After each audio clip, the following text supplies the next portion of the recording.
Hello, and welcome back to Baby Elias's stories. We now return to Heidi by Joanna Spyri. Chapter 12. A Ghost in the House. For some days past, Fräulein Rottenmeier had gone about rather silently, as if lost in thought. As twilight fell, and she passed from room to room, or along the long corridors, she was seen to look cautiously behind her, and into the dark corners, as if she thought someone was coming silently behind her and might unexpectedly give her dress a pull. Nor would she now go alone into some parts of the house. If she visited the upper floor where the grand guest chambers were, or had to go down into the large, mysterious council chamber where every footstep echoed, and the old senators with their big white collars looked down so solemnly and immovably from their frames. She regularly called Tinette to accompany her, in case, as she said, there might be something to carry up or down.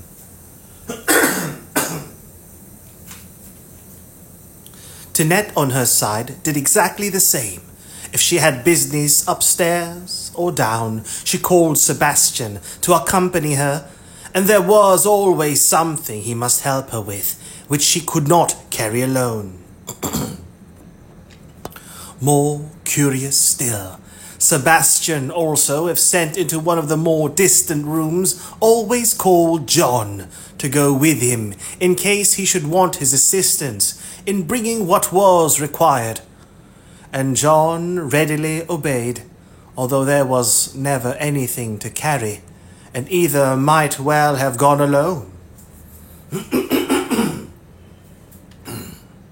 But he did not know how soon he might want to ask Sebastian to do the same service for him. And while these things were going on upstairs, the cook, who had been in the house for years, would stand shaking her head over her pots and kettles and sighing, "That ever I should live to know such a thing!" For something very strange and mysterious was going on in Herr Sessman's house. Every morning, when the servants went downstairs, they found the front door wide open, although nobody could be seen, far or near, to account for it.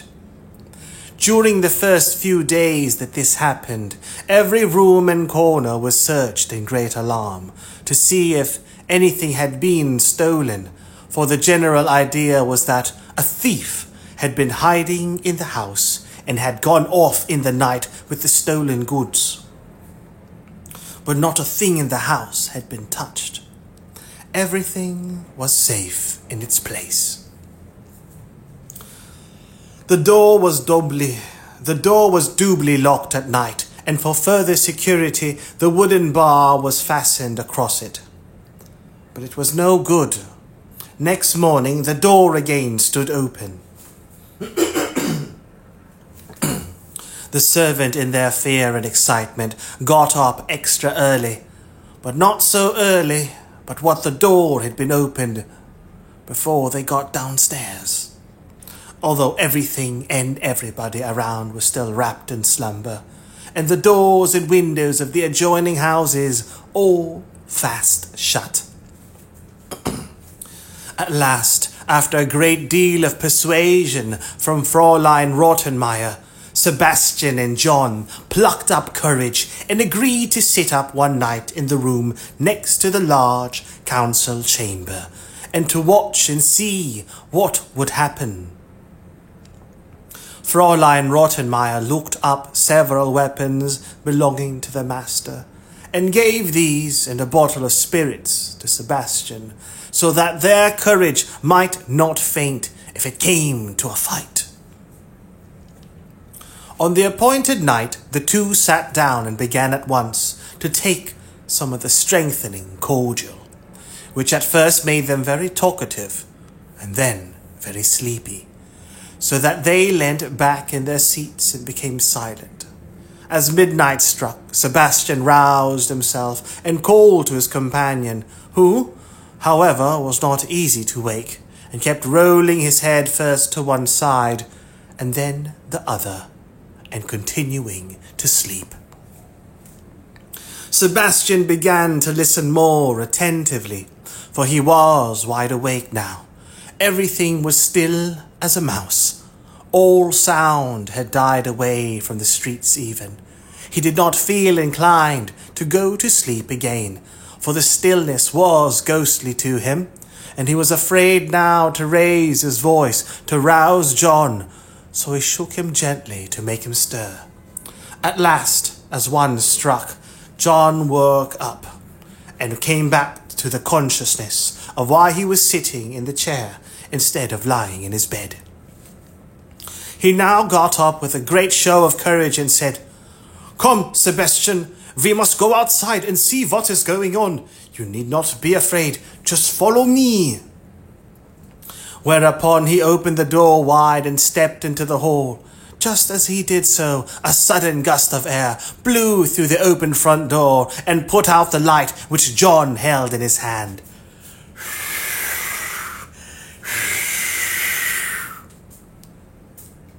He started back, almost overturning Sebastian, whom he clutched and pulled back into the room. And then shutting the door quickly, he turned the key as far as he could make it go. Then he pulled out his matches and lighted his candle again. Sebastian, in the suddenness of the affair, did not know exactly what had happened, for he had not seen the open door or felt the breeze behind John's broad figure. But now, as he saw the latter in the light, he gave a cry of alarm, for John was trembling all over and as white as a ghost. "What's the matter? What did you see outside?" asked Sebastian sympathetically. "The door partly opened," gasped John, "and a white figure standing at the top of the steps. There it stood, and then all in a minute it disappeared." Sebastian felt his blood run cold. The two sat down close to one another and did not dare move again till the morning broke and the streets began to be alive again. Then they left the room together, shut the front door, and went upstairs to tell Fräulein Rottenmeier of their experience. She was quite ready to receive them, for she had not been able to sleep at all in the anxiety of waiting to hear their report. They had no sooner given her details of the night's experience than she sat down and wrote straight off to Herr Sessman, who had never received such a letter before in his life. She could hardly write, she told him, for her fingers were stiff with fear, and Herr Sessman must please arrange to come back at once, for dreadful and unaccountable things were taking place at home. Then she entered into particulars of all that had happened, of how the door was found standing open every morning, and how nobody in the house now felt sure of their life in this unprotected state of things, and how it was impossible to tell what terrible results might follow on these mysterious doings. Herr Sessman answered that it was quite impossible for him to arrange to leave his business and return home at once. He was very much astonished at this ghost tale, but hoped by this time the ghost had disappeared. If, however, it still continued to disturb the household, would Fräulein Rottenmeier write to the grandmother and ask her if she would come and do something. She, he was sure, would soon find out a way to deal with the ghost, so that it would not venture again to haunt his house. Fräulein Rottenmeier was not pleased with the tone of this letter. She did not think the matter was treated seriously enough, but got no more satisfactory reply from that quarter. and some remarks in the letter she considered were quite offensive. Frau Sessman wrote that she did not feel inclined to take the journey again from Holstein to Frankfurt because Rottenmeier fancied she saw ghosts. There had never been a ghost in the house since she had known it, and if there was one now, it must be a live one, with which Rottenmeier ought to be able to deal. If not, she had better send for the watchman to help her. Fräulein Rottenmeier, however, was determined not to pass any more days in a state of fear, and she knew the right course to pursue. She had as yet said nothing to the children of the ghostly apparitions, for she knew if she did that the children would not remain alone for a single moment, and that might entail discomfort for herself. But now she walked straight off into the study, and there, in a low, mysterious voice, told the two children everything that had taken place. Clara immediately screamed out that she could not remain another minute alone. Her father must come home, and Fräulein Rottenmeier must sleep in her room at night. And Heidi too must not be left by herself, for the ghost might do something to her. She insisted that they should all sleep together in one room and keep a light burning all night, and Tinette had better be in the next room, and Sebastian and John come upstairs and spend the night in the hall, so that they might call out and frighten the ghost the instant they saw it appear on the steps. Clara, in short, grew very excited, and Fräulein Rottenmeier had great difficulty in quieting her. She promised to write at once to her father, and to have her bed put in her room, and not to be left alone for a moment. They could not all sleep in the same room, but if Heidi was frightened, why Tinette must go into her room. But Heidi was far more frightened of Tinette than of ghosts, of which the child had never before heard. So she assured the others she did not mind the ghost, and would rather be alone at night. Fräulein Rottenmeier now sat down to write another letter to Herr Sessman, stating that these unaccountable things that were going on in the house had so affected his daughter's delicate constitution that the worst consequences might be expected. Epileptic fits and St. Vitus's dance often came on suddenly in cases like this, and Clara was liable to be attacked by either if the cause of the general alarm was not removed. The letter was successful, and 2 days later Herr Sessman stood at his front door and rang the bell in such a manner that everybody came rushing from all parts of the house and stood looking affrighted at everybody else, convinced that the ghost was impudently beginning its evil tricks in daylight. Sebastian peeped cautiously through a half-closed shutter. As he did so, there came another violent ring at the bell, which it was impossible to mistake for anything but a very hard pull from a non-ghostly hand. And Sebastian recognized whose hand it was, and rushing pell-mell out of the room, he fell heels over head downstairs, but picked himself up at the bottom and flung open the street door. Herr Sessman greeted him abruptly and went up without a moment's delay into his daughter's room. Clara greeted him with a cry of joy, and seeing her so lively and apparently as well as ever, his face cleared, and the frown of anxiety passed gradually away from it as he heard from his own daughter's lips that she had nothing the matter with her, and moreover was so delighted to see him that she was quite glad about the ghost, as it was the cause of bringing him home again. "And how is the ghost getting on?" he asked, turning to Fräulein Rottenmeier with a twinkle of amusement in his eye. "It is no joke, I assure you," replied that lady. "You will not laugh yourself tomorrow morning, Herr Sessman. What is going on in the house points to some terrible scene that has taken place in the past and been concealed." "Well, I know nothing about that," said the master of the house, "but I must beg you not to bring suspicion on my worthy ancestors. And now, will you kindly call Sebastian into the dining room, and I wish to speak to him alone." Herr Sessman had been quite aware that Sebastian and Fräulein Rottenmeier were not on the best of terms, and he had his ideas about this scare. "Come here, lad," he said as Sebastian appeared, "and tell me frankly, have you been playing at ghosts to amuse yourself at Fräulein Rottenmeier's expense?" "No, on my honor, sir. Pray do not think it.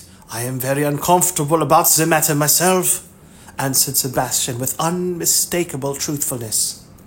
"Well, if that is so, I will show you and John tomorrow morning how ghosts look in the daylight." "You ought to be ashamed of yourself, Sebastian, a great strong lad like you to run away from a ghost. But now go and take a message to my old friend the doctor.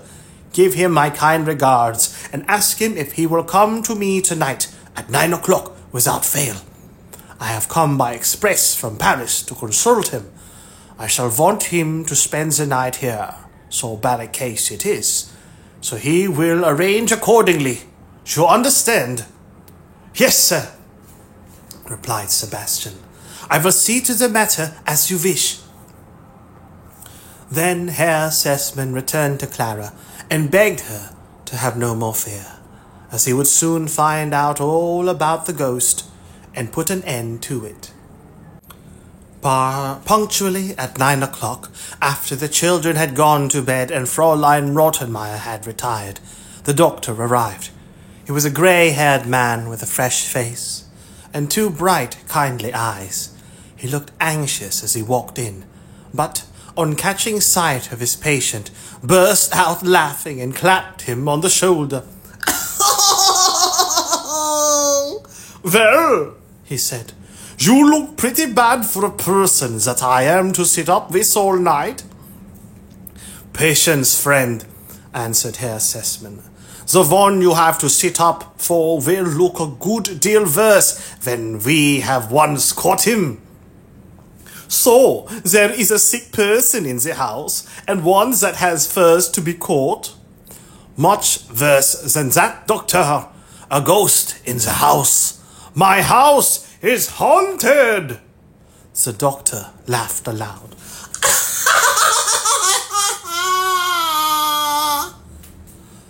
"That's a nice way of showing sympathy, doctor," continued Herr Sessman. "It's a pity, my friend, Rottenmeier cannot hear you. She is firmly convinced that some old member of the family is wandering about the house, doing penance for some awful crime he committed." "How did she become acquainted with him?" asked the doctor, still very much amused.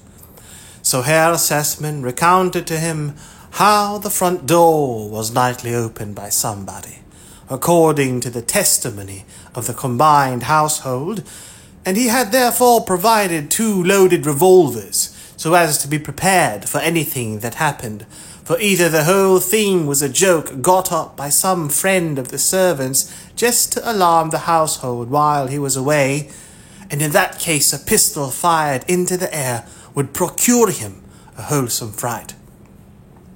Or else it was a thief, who by leading everybody at first to think there was a ghost, made it safe for himself when he came later to steal, as no one would venture to run out if they heard him, and in that case, too, a good weapon would not be amiss. The 2 took up their quarters for the night in the same room in which Sebastian and John had kept watch. A bottle of wine was placed on the table, for a little refreshment would be welcome from time to time if the night was to be passed sitting up. Beside it lay the 2 revolvers, and 2 good-sized candles had also been lighted, for Herr Sessman was determined not to wait for ghosts in any half-light. The door was shut close to prevent the light being seen in the hall outside, which might frighten away the ghost. And now the two gentlemen sat comfortably back in the armchairs and began talking of all sorts of things, now and then pausing to take a good draught of wine, and so 12 o'clock struck before they were aware. "The ghost has got scent of us and is keeping away tonight," said the doctor. "Wait a bit, it does not generally appear before 1 o'clock," answered his friend. They started talking again. 1 o'clock struck. There was not a sound about the house, nor in the street outside. Suddenly, the doctor lifted his finger. "Hush, Sisman! Don't you hear something?" They both listened, and they distinctly heard the bar softly pushed aside, and then the key turned in the lock, and the door opened. Herr Sessman put out his hand for his revolver. "You are not afraid, are you?" said the doctor as he stood up. "It is better to take precautions," whispered Herr Sessman, and seizing one of the lights in his other hand, he followed the doctor who, armed in like manner with a light and a revolver, went softly on in front. They stepped into the hall. The moonlight was shining in through the open door, and fell on a white figure standing motionless in the doorway. "Who is there?" thundered the doctor in a voice that echoed through the hall as the two men advanced with lights and weapons towards the figure. It turned and gave a low cry. There, in her little white nightgown, stood Heidi, with bare feet, staring with wild eyes at the lights and the revolvers, and trembling from head to foot like a leaf in the wind. The two men looked as one another. The two men looked as one another in surprise. "Why, I believe it is your little water carrier, Sessman," said the doctor. "Child, what does this mean?" said Herr Sessman. What did you want? Why did you come down here?" White with terror and hardly able to make her voice heard, Heidi answered, "I don't know." But now the doctor stepped forward. "This is a matter for me to see, Sessman. Go back to your chair. I must take the child upstairs to her bed." And with that he put down his revolver, and gently taking the child by the hand, led her upstairs. "Don't be frightened," he said, as they went up side by side. "It's nothing to be frightened about. It's all right. Only just go quietly." On reaching Heidi's room, the doctor put the candle down on the table, and taking Heidi up in his arms, laid her on the bed and carefully covered her over. Then he sat down beside her and waited until Heidi had grown quieter and no longer trembled so violently. He took her hand and said in a kind, soothing voice, "There, now you feel better. And now tell me where you were wanting to go to." "I don't want to go anywhere," said Heidi. "I did not know I went downstairs, but all at once I was there." "I see. And you had been dreaming, so that you seemed to see and hear something very distinctly?" "Yes, I dream every night, and always about the same things. I think I am back with the grandfather, and I hear the sound in the fir trees outside, and I see the stars shining so brightly. And then I open the door quickly and run out, and it is all so beautiful. But when I wake, I am still in Frankfurt." And Heidi struggled as she spoke to keep back the sobs which seemed to choke her. "And have you no pain anywhere? No pain in your head or back?"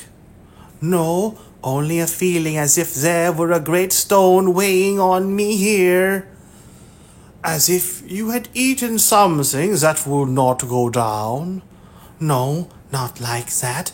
Something heavy, as if I wanted to cry very much." "I see. And then do you have a good cry? Oh no, I mustn't. Fräulein Rottenheimer forbade me to cry.